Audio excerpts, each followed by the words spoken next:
नमस्कार, सतास किचनमध्ये तुमचे मनापासून स्वागत आहे। आज आपण एक रानभाजी बनवणार आहोत। या रानभाजीचे नाव आहे चिवळीची भाजी। कुठे कुठे हिला चिवईची भाजी, चिवची भाजी असे 2-3 प्रकारचे नाव आहेत। आमच्या इकडे चिवळीची भाजी असे म्हणतात। चला तर मग आपण चिवळीची भाजी बनवून घेऊया। चिवळीची भाजी पहिल्यांदा आपण अशी निवडून घेणार आहोत। भाजीच्या मोठ्या मोठ्या काड्या आपल्याला काढून टाकायच्या आहेत आणि पान असे भाजीचे घ्यायचे आहेत।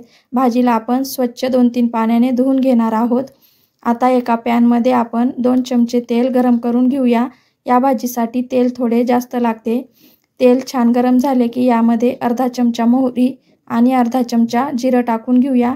दोन्हीही छान तडतडले की यामध्ये आपण 3 कांदे बारीक कट करून घेतले होते ते टाकून घेणार आहोत। या भाजीमध्ये कांदा पण थोडा जास्त वापरला जातो।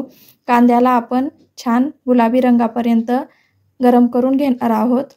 आता यामध्ये 4-5 लसणाच्या पाकळ्या ठेचून घेतल्या होत्या त्या टाकून घेतल्या आहेत आणि त्यालाही छान परतवून घेऊया। आता आपण धुतलेली चिवळीची भाजी यामध्ये टाकून घेऊया आणि तेलामध्ये तिला छान परतवून घेऊया। या भाजीला आपल्याला पहिल्यांदा तेलामध्ये छान परतवून घ्यायचे आहे। भाजी शिजण्यासाठी आपण 2 मिनिटे त्यावर झाकण ठेवून घेणार आहोत। 2 मिनिटाच्या नंतर आपण झाकण काढून घेणार आहोत। भाजी वाफेवर छान शिजल्या गेलेली आहे। याला आपण परत एकदा मिक्स करून घेऊया।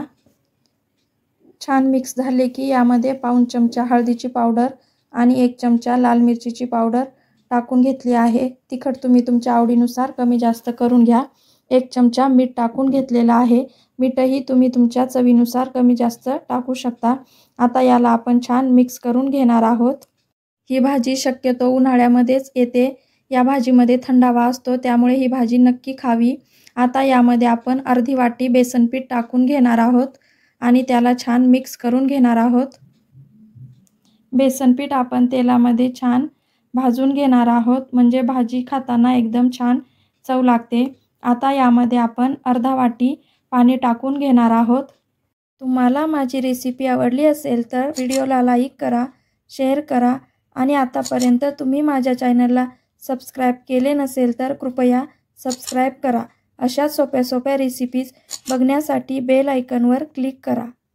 भाजीला छान मिक्स करून घेऊया आणि 3-4 मिनिटे झाकण ठेवून घेणार आहोत म्हणजे बेसन पीठही छान शिजल्या जाईल। 3-4 मिनिटे झालेली आहेत। आपण झाकण काढून घेऊया। भाजीला छान वाफ बसलेली आहे आणि भाजी छान तयार झालेली आहे। चिवळीची भाजी बनवण्यासाठी अगदी कमी साहित्य लागते आणि वेळही खूप कमी लागतो, पण ही भाजी चवीला एकदम छान लागते। तुम्ही नक्की बनवून पहा आणि आवडल्यास मला कमेंट करून कळवा।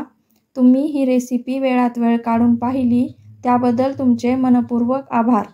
चला तर मग आपण अशाच सोप्या रेसिपीमध्ये पुन्हा भेटूया। तोपर्यंत धन्यवाद।